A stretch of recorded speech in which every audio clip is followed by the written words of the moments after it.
Oh, it says live now. Okay, I'm going to have Maren, my IT person, check. Okay, yep, it says we're live now. Okay, fantastic. I'm going to have her check too, just to make. Where'd our stream go? It says meeting is now streaming live on Facebook. Oh, there we go. Fantastic. Okay. Well, here we are. I'm just putting a note on Facebook. We are live now. Okay. Well, hello, everyone. We are so happy to have you here today and to have our special guest, Dr. Allison Rodgers. She is a board certified physician in both obstetrics and gynecology and reproductive endocrinology and infertility, and has been practicing medicine since 2004. She completed her residency at Case Western Reserve Metro Health Medical Center at the Cleveland Clinic, followed by a fellowship at the University of Texas Health Science Center in San Antonio. That's a mouthful. Yes, it is. She is basically, she is highly qualified to do the work that she's doing. And we're really happy to have her here to talk about how you can think about starting a family if you're trans, if you're a parent of a trans child. And I know one of the biggest concerns is what happens to fertility when they start on cross-sex hormones. So I hope that you will stay with us for the hour. You can post questions in the Facebook Live chat boxes, and I will grab them and feed them to Dr. Rodgers to get all your questions answered. So without further ado, Dr. Rodgers. Thank you, Roz. Well, I'm so honored to be here today. I will tell you that obviously professionally, I take care of a lot of patients who are trans and have all different kinds of situations. Obviously, there's all different kinds of situations out there. So it's really important that I feel really strongly that all people, doesn't matter who you are, need to be educated about how to protect yourself, how to protect your fertility, and how to have a family that you want to have. Because I really believe that everyone deserves to have the family that they want to have. And if you don't want a family, that's fine too. So, I want to start off with saying something that might be obvious. You only need 3 things to have a baby. You need a uterus, you need egg, and you need sperm. And it's important that it's easiest to get eggs and sperm for fertility preservation before you start on hormones. With the amazing advances and the change in sort of social acceptance and everything else, patients are getting started younger and younger on medication, and which is fantastic for patients. But a lot of times, if you are being started very early, you may be at a point where you're thinking about freezing your eggs or sperm, and you may be at a point where you're thinking about freezing eggs or sperm and you're already on hormones. So I think the first thing to know is how we freeze eggs and sperm. So I'm going to go over that a little bit. We freeze sperm, might seem obvious. You ejaculate into a cup. We take the semen sample, we wash it, and we concentrate it, and we freeze it. Now, it's not like just sticking it in your freezer. At home, we put it into liquid nitrogen, which is, I don't even remember, minus 300 degrees or 200 something degrees. And it cryopreserves the sperm. A lot of times we can separate one ejaculate into multiple vials, which can give you multiple chances of success.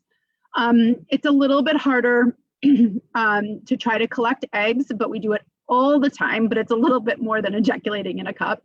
But it's not, horrible either. So for egg freezing, we put you on, normally in a normal menstrual cycle, people make 1 egg a month. And when we do egg freezing, we put you on about 10 days of injectable medication so that you grow more than 1 egg. We want to grow as many as we can. And usually you're on injections, and they're small little injections that go under the skin. I think they feel, and I had to do this actually to have my family, but they feel a little bit like plucking an eyebrow. And most people I know can pluck their eyebrow. So what we do is put you on medication for about 10 days, and then we do a procedure called an egg retrieval. where we use a small needle to collect the eggs through the vagina, and you are asleep for this, so you do not feel it. And we're able to freeze. We only freeze mature eggs. Usually 75% of the eggs are mature. So it's a very good way to protect your future. The number of eggs you need really depend on your age. The older you are, the more eggs you'll need to be successful. So if you're under 35, if we get 30 eggs, which typically we can't get in just one cycle, but if we can get 30 eggs, it gives you a 90% chance of being successful. So that's something I want everyone to think about is, you know, preserving fertility, whether you're trans or not. If you don't have a partner, if you're thinking about it, you should freeze eggs. Sperm are, people who have sperm who are trans should freeze it.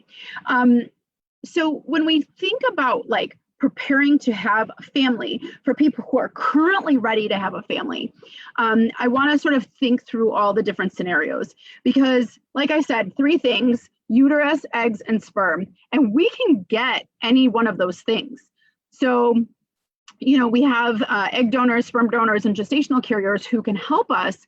And obviously, we're so grateful for patients who need one of those things.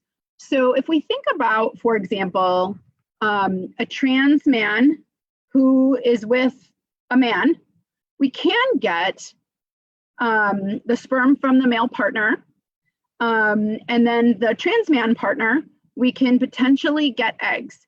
Now, we should be able to get eggs. Sometimes what we have to do is temporarily stop hormones. Of course, this can be really concerning because people are concerned. They don't want to reverse any of the changes that they have already accomplished. Usually taking patients off of it for a few weeks is not going to be super detrimental in terms of changing any physical features, but it is often important for us to be able to get eggs. And that is something important to know. And then obviously, if the trans man wants to carry the pregnancy, they probably would have to stop hormones altogether because certainly we do not want testosterone getting to an unborn fetus. But most trans men I work with have no interest in carrying their pregnancy, and they can potentially use a gestational carrier, a person who's willing to carry the pregnancy for them. And that can either be a family member, or we have agencies that help us find women who can be a gestational carrier. A lot of my patients actually are finding gestational carriers through Facebook these days. So when we think about a trans man with a woman, that's a situation where we could get eggs out of either partner. We potentially could use the uterus from either partner, and we would need donor sperm. And there's sperm banks, safe to use. It's all regulated by the government. So that would be that scenario. And then when we think about trans women, so we think about a trans woman with a man, they have sperm, and they probably could get sperm from either one. And we would need eggs, and we have egg donors that we can get eggs from, and a gestational carrier. Usually we do not have the egg source be the same as the gestational carrier. It's really a little bit on the line of ethics. This is the way they used to do it, to have someone donate eggs, carry a pregnancy, and then give that baby up. So we usually have donor eggs, partner sperm, either one, and then a gestational carrier. Now, in a situation of a trans woman and a woman, they don't actually need a whole lot. And I actually have a lot of patients who are like this, who we actually get sperm from the trans woman, and then the woman, we use her uterus and eggs. And so this is a really, that's a pretty straightforward and easy situation.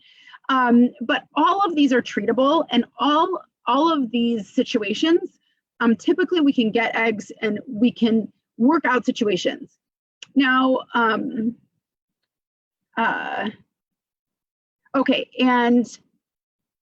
Roz just said some trans women and cis women. Trans women are women. Yes, of course.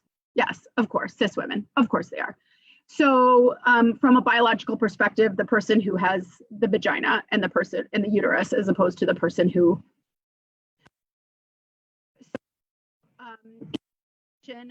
where it is 2 people with a uterus. So this could be a lesbian couple, or this could be a trans man and a cis woman. then there is the opportunity, obviously they need donor sperm, but there is the opportunity to use what we call a procedure called InvoCell. And I don't know if anyone's heard of this. It's relatively new. We've been doing it for several years now.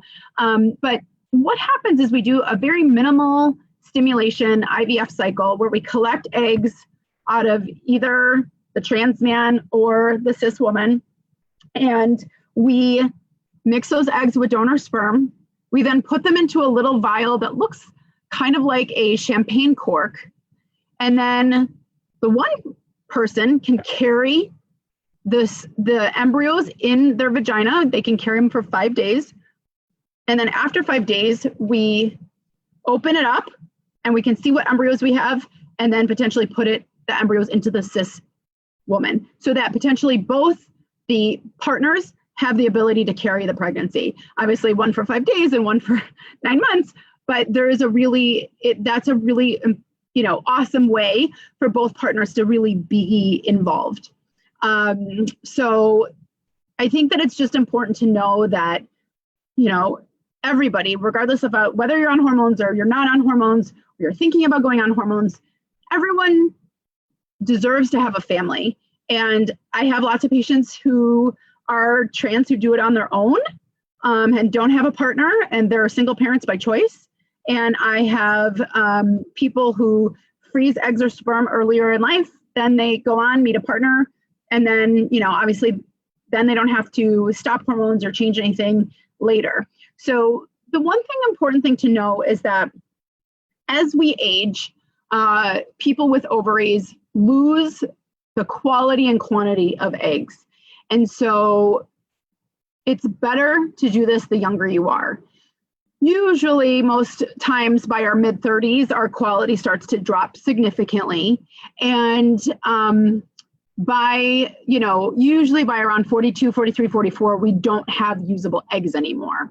And so timing is important. I do have, there's all kinds of opportunities. I do a lot of what we call reciprocal IVF, and I do that both with my patients who are trans men and cis women, as well as my same-sex women couples, where maybe one person gives the eggs and the other person carries the pregnancy. So they both have that biological connection. I love that. I think that is just like awesome. And sometimes as couples are building their family, sometimes they want to do it one way for one child and then maybe a different way with another child. But the good news is that there, I do get asked a lot of questions about cost. And this is really going to depend on your insurance situation. And some insurances cover it, some insurances are not going to cover it.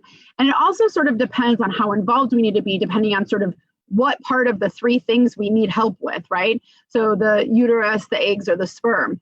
Certainly, borrowing someone else's uterus, if it's not somebody you know, certainly can be expensive. The cost varies, but I think probably starts around $30,000 to have a gestational carrier.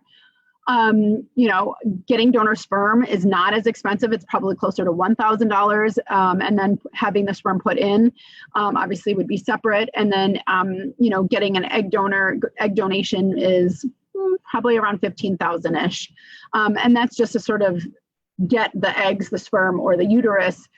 A lot of insurances cover it. I know that Stand With Trans is based in Michigan. Michigan does not have universal insurance coverage for fertility. I live in Illinois. I'm in Chicago. And in Chicago, there is state mandated fertility coverage. And so a lot of my patients have coverage. And that is just fantastic. And I would just say that just because you or maybe your child or loved one is trans, it doesn't mean they can have the family they want to have. I will tell you that my best friend growing up is gay.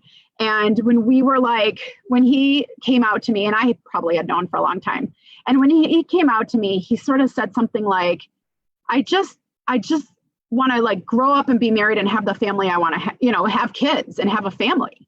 And I think that, this was a long time ago now, probably 20 plus years ago, but I think that he felt like just because he was not heterosexual, that he wasn't going to be able to do that. And I am happy to say that he used an egg donor and he used a gestational carrier, and he has twins that are 9 years old now.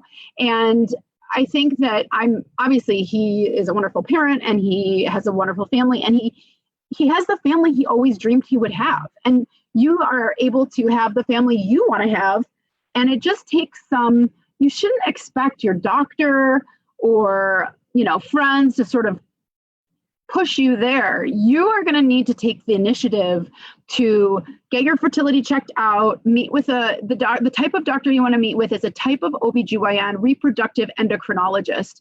That's what I do. So I have a board certification as an OBGYN, and then I did extra training to be board certified in reproductive endocrinology and infertility. So I'm a hormone specialist around fertility. And those are the kind of doctors that you need to talk to really be able to understand what your fertility prognosis is, what are the fertility options, and then how to get started with treatment. And along the way, you should be able to get information about cost. But I would encourage everyone to hold on to their dreams. And a lot of times I have fertility patients and I say to them, like, how many children are you wanting to have, do you think? And they'll say, oh, I don't know at this point, one. And I'm like, well, how many do you want to have, right? Like, you should have the family you want to have, and nobody should be able to get in your way. There's a lot of different pathways there. Of course, there's also options that don't include freezing eggs or sperm or doing fertility treatment. Of course, there's you can get donated embryos. You can adopt, right? Foster. There's a lot of different options. And I think it's just important that you educate yourself about what those options are so that you can protect yourself and your future fertility. So with that, I want to see if there's any questions about any specifics, because I think this is a really important topic.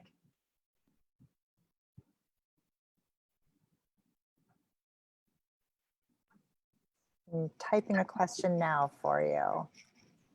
All right.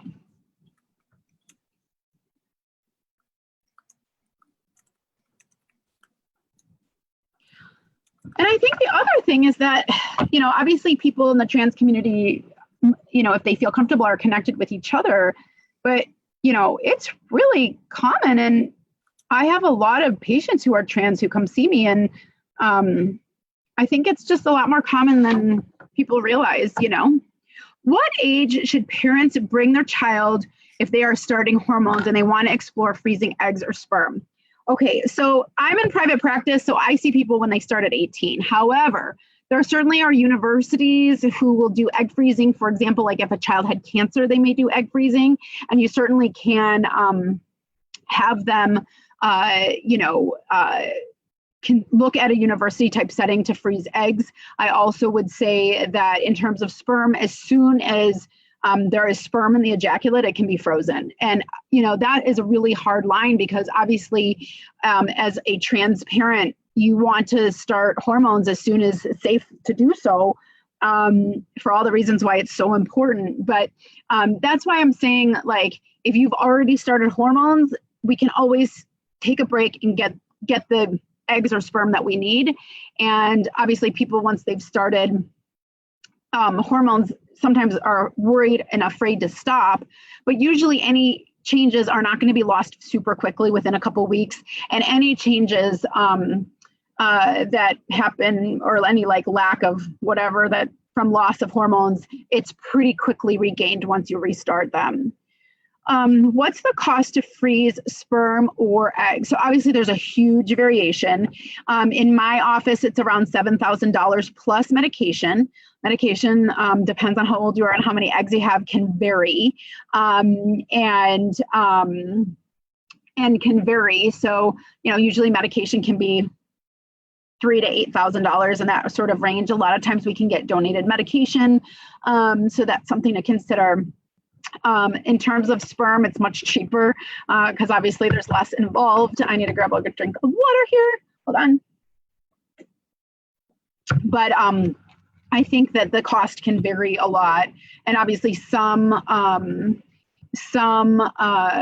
insurances cover it and some don't. All right, here's another question. I have a 16-year-old son starting T this fall. Should I be focused on his future fertility? So this is, whoever is starting the the testosterone, I would recommend you speak with them about the potential for fertility preservation. So a 16-year-old certainly has gone through puberty. A 16-year-old should be able to freeze eggs and be able to be stimulated. I don't think most private practices are probably taking care of the pediatric population, but I certainly would reach out. I'm not sure where this question, like where in the country, but I would reach out to like one of the tertiary care centers, universities, because in that setting, they probably will take care of a pediatric patient. Oh, in Michigan. So I would probably if you're in Michigan, I probably would reach out to the University of Michigan and see if they can freeze eggs for someone who's 16. There may be some private practices who do. Michigan is loaded with fertility doctors. There's a lot of fertility doctors in Michigan. Most of them are in private practice, but University of Michigan has a fantastic group. It's also possible Wayne State might be able to do it as well. I wonder if anyone else has other questions. And I do think that you're right, Roz. Obviously, you know probably better than I do, but I think that, I think parents, one of the things parents worry about, obviously, is the safety and well-being of their child. But I think the next thing parents think of is like, what kind of life, right? And I think it's important to know that your child who's trans gets to have the life that they want, and they still can have the family they want. Okay, and there was a thing, it depends on what the child wants. Absolutely. So I think a 16-year-old son who's starting testosterone may not want to consider that, because we'll be honest, most 16-year-olds are not thinking about starting a family. They're thinking about all the other things they're thinking about. So someone says, does extended use of testosterone affect egg quality? It shouldn't. Egg quality certainly decreases with age. One of our protocols for really low responders, and I don't use this very much because I just don't think it works great, but we actually put women on testosterone sometimes, low doses of testosterone to help egg function.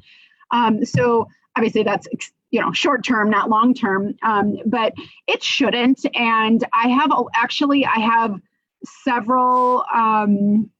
several trans men who we've stopped the testosterone and are able to retrieve eggs. And so they seem to do fine. I think part of it depends on their age and their fertility potential. But obviously it's emotionally difficult and maybe physically difficult to stop hormones when you've already been started on them, because of all the reasons why the hormones are so important. And it shouldn't over several weeks obviously completely reverse the changes, but sometimes, things get relaxed a little bit, and then, what we do is we continue to, restart the hormones as soon as we can, and people tend to do fine. So I think that's one thing that's really important to know. The other thing I think is really important to know is that, you don't have to do any of that, right? Like, you can decide not to have a family, or you can decide, let's say that you're a trans man, you can decide to have your partner use donor sperm.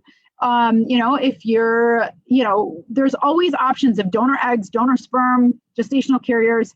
And I think that it's really important to sort of realize that there are a lot of options for you. And those options are really important for, to understand. And it's important that everybody truly understand what your options are, because nobody else, maybe if you have a parent or somebody who's helping you, that's great. But I think that it's really your responsibility to sort of understand what your choices are. And that's why it's so important to educate yourself about what the options are, so that you know, and that you can make decisions about your future. All right, we're going to see if we have any more questions. I don't know if we do, Roz. All right, well, I'll just keep on talking, I guess. So one of the things that is important to know is how we evaluate fertility.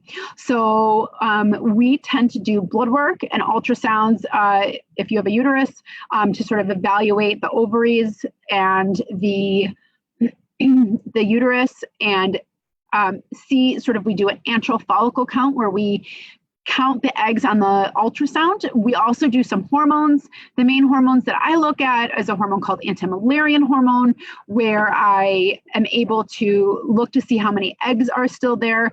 And sometimes,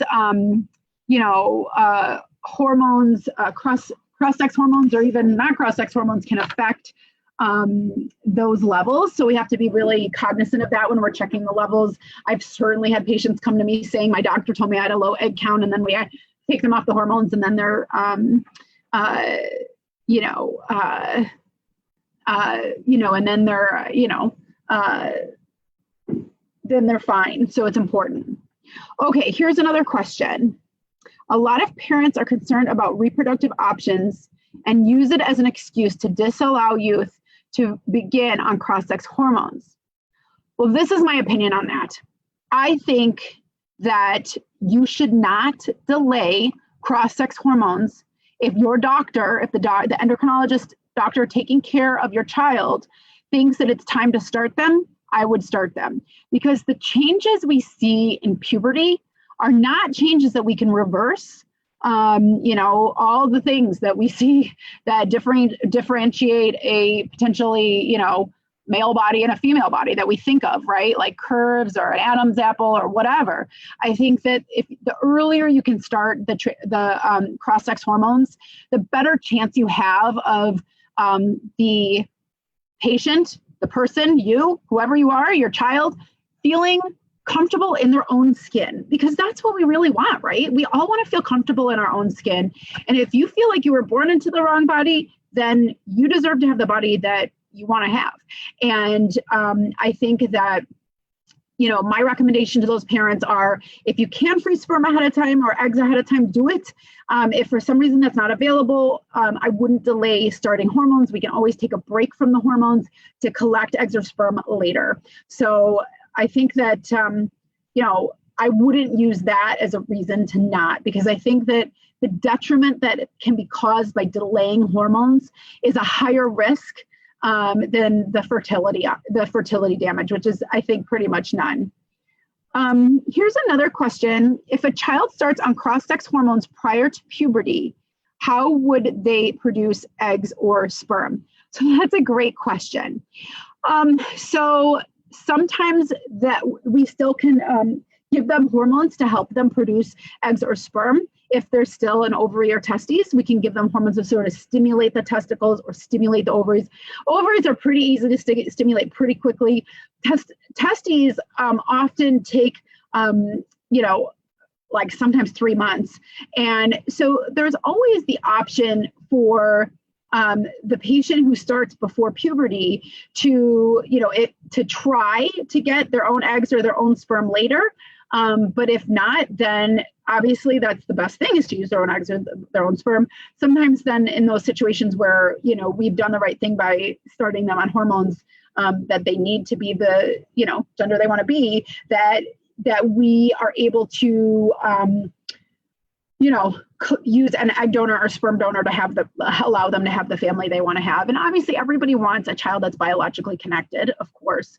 And I would say that I still would recommend prepubertal hormones if that's what your doctor thinks you need, because, we can a lot of times we can stimulate the gonads, either ovary or testes, with hormones.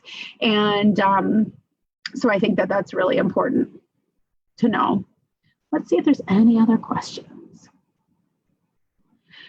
So interestingly, some of the hormones that we use pituitary hormones to help your ovaries or testes make more eggs or sperm. And obviously the pituitary gland in your brain sends signals down to either ovary or testicle, and we are able to use those hormones to create eggs and sperm. So it's a pretty awesome way to help patients. Let's see if there's any other questions. I don't know, any other questions? Maybe not. What do you think, Roz?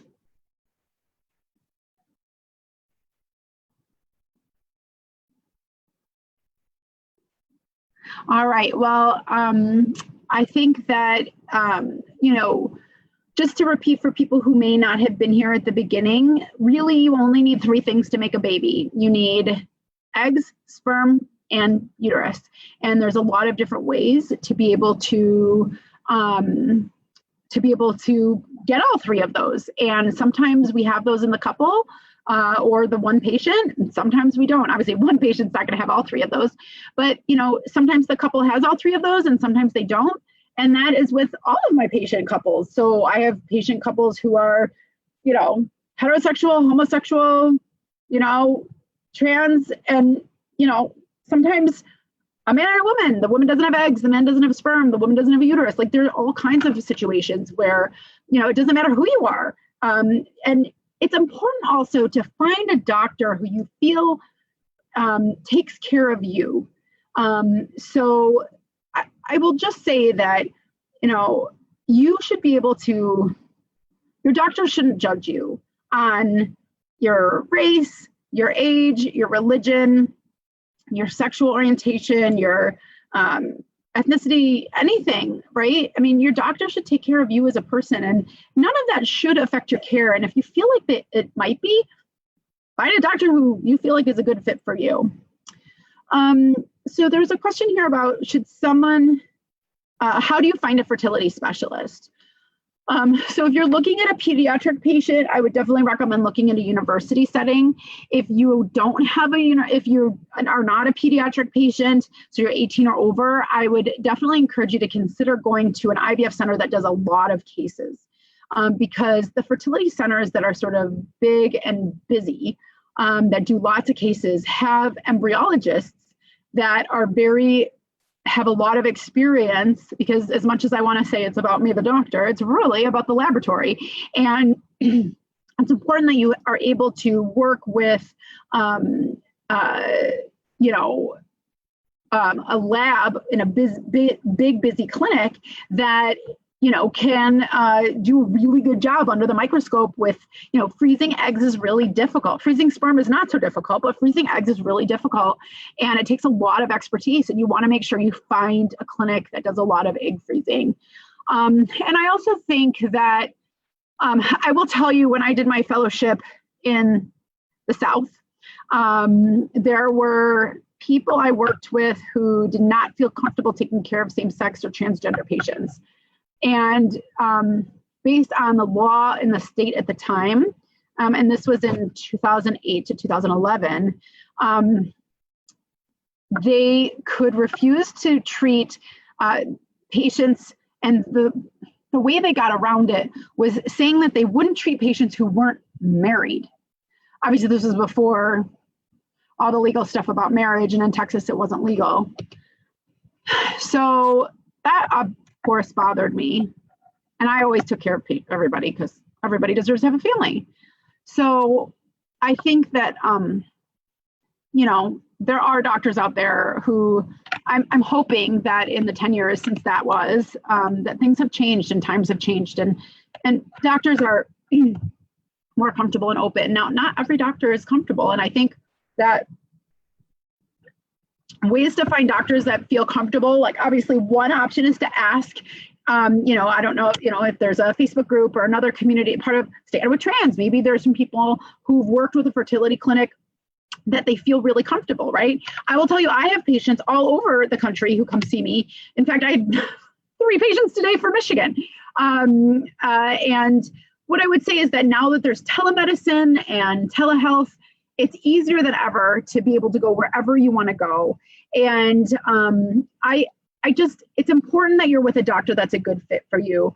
And I think that it's okay to ask other people in the community who they've used before, who seems like they're a good, would be good. I will tell you that one of the reasons I take care of a lot of trans patients as well as same-sex couples is because people had good experiences working with me, and then they referred their friends. So I have this whole group of friends, which is amazing. And then I forget they all know each other, because of course, as a doctor, I can't talk to anyone about anyone else, but sometimes I'll see them on social media together or something. And always I'm like, oh yeah, I forgot they were friends. So I think that, certainly you can, ask a doctor, you can ask other community members who they've used and had a good experience with. And I also think that asking the receptionist who answers the phone to schedule an appointment to say, is there any doctor in this practice who, specializes in, trans patients or whatever. But I will tell you that, in my practice, and I'm in like one of the biggest practices in the country, one of the biggest in Chicago for sure. And all of my partners are really, I'm so happy to say, all of my partners are really, open to taking care of anybody. And, I think that that's really important. The other thing is, there was, and I forgetting the name of the trans man who recently got pregnant. There was somebody who's like a YouTube star online who recently, so my partner helped them have a baby, and it was like all over the news and everything, which I thought was amazing, because I think the more people can normalize that everyone gets to have a baby no matter who you are, I think the, more people are going to be comfortable with it, both patients and providers and everyone else in the community.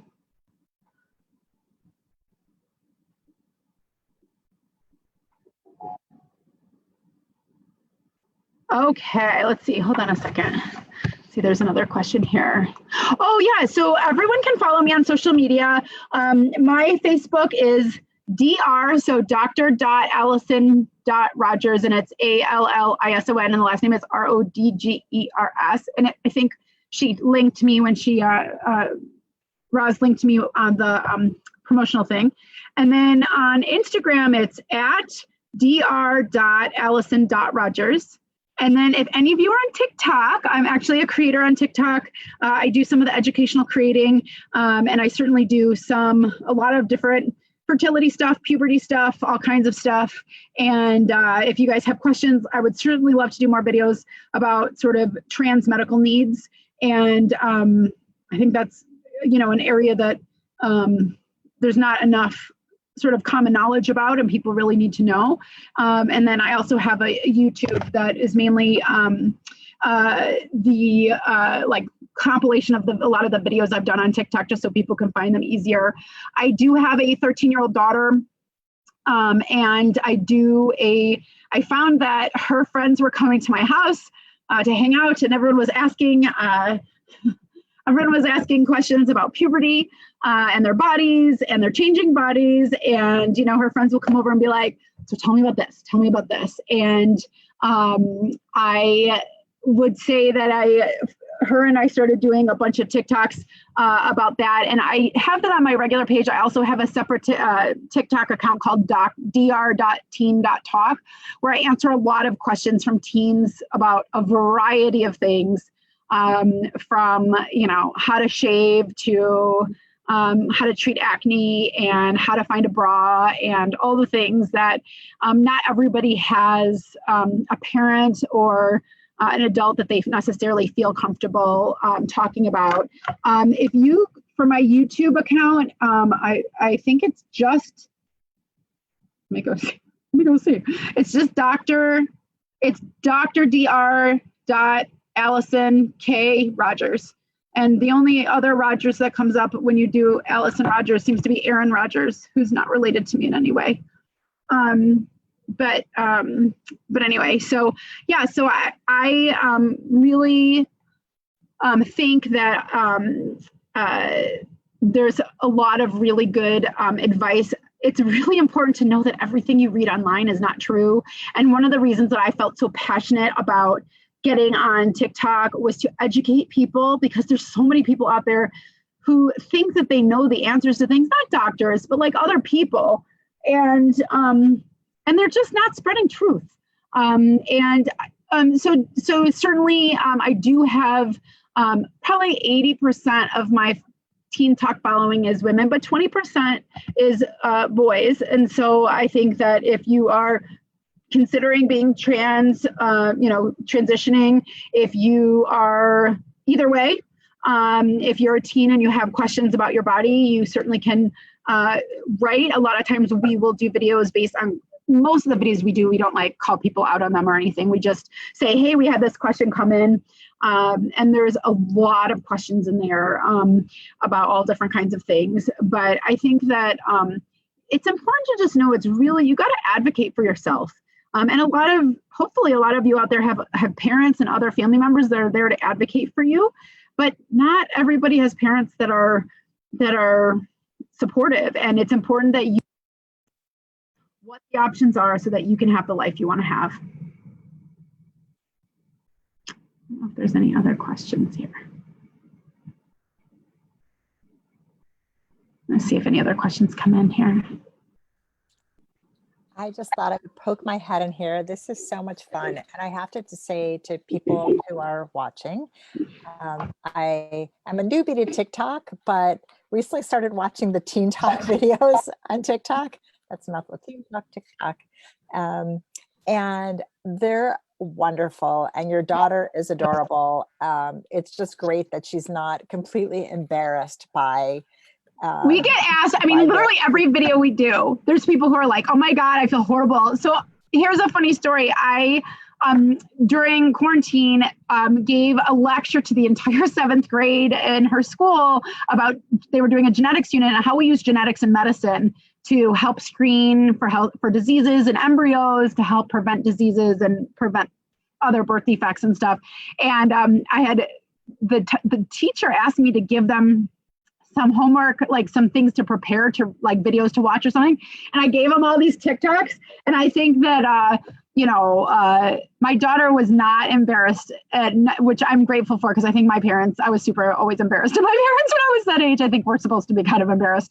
But I think that obviously my daughter has a strong personality, like she's a brave soul, and she feels like she can talk about it. It's not like, we're talking about her vaginal itching. We're just talking about vaginal itching as a topic. So, a few times I've talked about things where she's been like, I don't know if we should do that. So we do have a series coming up that I've taped but not published yet. That's in editing right now about like how to use a condom. And, she's 13. She's thankfully not used a condom before, but it's important you know how to use it.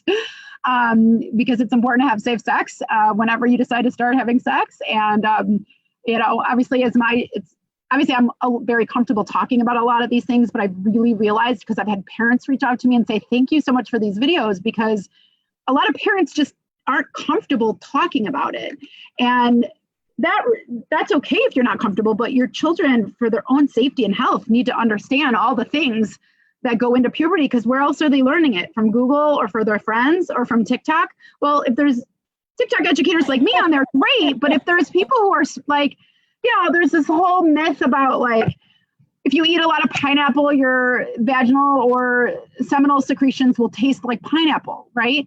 It's not really true. I mean, and there's this whole thing about how you should be eating lots of pineapples. Okay, well, how much pineapple would you have to eat to make that true or worth it? And so I think that, that's one of the reasons. So TikTok's doing this creative learning fund right now, where they're really trying to push out a lot of educational content.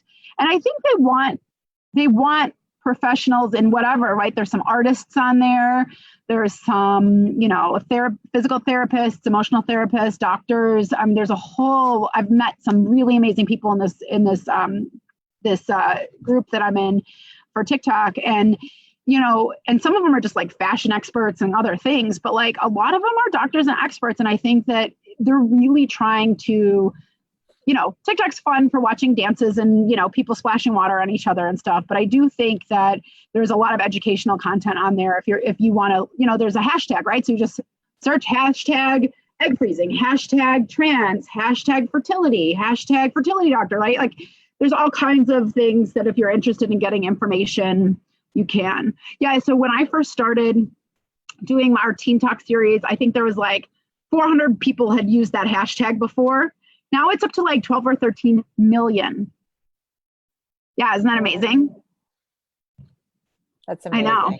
It's really awesome. That's amazing. Yeah. Yeah. Well, I see like how many views you're getting on your videos, and it's really incredible, especially the teen piece of it. And I know at Stand with Trans, that's a conversation that we have often with parents, and it's a topic that we always include in our annual workshop. How to talk to your teen about sexual health, sexual health and dating, but specifically for trans youth, Yeah. because there's this misconception out there that, well, I'm on hormones, so I'm safe, and they don't understand that you still need protection from STIs, and you still need, so that kind of education is really, really important. And I know there are a lot of LGBTQ youth on Yes. TikTok. So, and I did do a video, I think it was with my daughter and not when I did alone, where we sort of talked about the fact that, like, for example, same-sex women who are sexually active with each other still can have STIs, right? You still can get, if there's body parts touching other body parts and somebody has an infection, you can catch it, right? So it's just, I think there's a lot of misinformation out there that, people are protected against pregnancy, people are protected against infections that, maybe they aren't. Yeah, super important. And there are conversations that a lot of parents are really squirmy about. I mean, I certainly didn't grow up with parents who would have those conversations ever. And, fortunately, we're pretty open here. And my daughter just joined the Facebook. She says, I'm going to go eat some pineapple now. I mean, you can if you like pineapple, but I mean, being facetious, but seriously, go on TikTok and search like eating pineapple. I was like amazed at all of the videos that, you don't need to eat special things. Interesting. I mean, our body smells the way our body smells, right? Like, obviously, if you have an infection, it might smell, but like, bodies have an odor, and that's what it's supposed to smell like, right? So to wrap up, this is one of the videos that you talked about with your daughter, the ice challenge. And this is like off the topic of fertility, but we have some parents on here, parents of teens, and maybe just share briefly, there's always crazy things that are going on out there, the cinnamon challenge and eating Tide Pods, and are kids so bored? But I had never heard of the ice challenge. Yeah, I think that obviously our sort of emotional maturity develops much later than our bodies develop. And, I think they said, like, especially for, most people aren't mature until their mid-20s, which probably was true for me. I don't know. But I think that especially all teens are just really susceptible to hearing, and doing things that could be dangerous without thinking about the consequences. I mean, I will just tell you, my 9-year-old was at a friend's house yesterday, and I told her she could play outside socially distanced, but she could not go in their house. And the friend was like, let's go inside. And she said, no, I don't want to. And the friend was like, I do things all the time my mom says I shouldn't. And granted, it was just like going inside her house, but like, it's in the middle of a pandemic. No, I don't want you in someone else's house. And I'm sure they don't want you in their house either. And so I think that's just like a very small, like pretty innocent example of like peer pressure. And, my daughter says she didn't go inside. I'm going to believe her, but I mean, it comes always, right? And so there was a challenge where teens were putting ice cubes inside the vaginal canal, inside their vagina, and then taking a video of how it felt. And, the vaginal tissue is very delicate, and ice can certainly damage the tissue and, cause almost like a burn almost to the tissue. And, nobody needs to be putting ice inside themselves. It's certainly different than swimming, right? Like when you're swimming, like the vagina is not this like wide open gaping space. It's like a collapsed space. So like you're swimming in the water, it's not like water is in there, but our vaginal pH is supposed to be 2 to 3, and water is obviously a pH of 7. So not only can it damage the delicate tissue, but it can, it can cause changes in the pH, which then can lead to bacterial vaginosis and yeast infections and all the things, right, that like are a problem. So, I mean, of things that kids do that are stupid, it's certainly one of those things that I don't recommend. It's not healthy or safe. I don't think putting an ice cube inside your vagina is going to hurt, like kill you, but it's certainly not healthy to do. So educating and the people. videotape piece of it is disturbing. So we're Yes. They videotape their face. They like videotape putting an ice cube in, and then the videotapes are usually like, you know, painful reactions. okay. Yeah. There's a lot of things that can go in your vagina, and ice cube's not one of them. And on that note, I'm a gynecologist. I love it. I love it. Your kids are lucky. I don't know, lucky or cursed.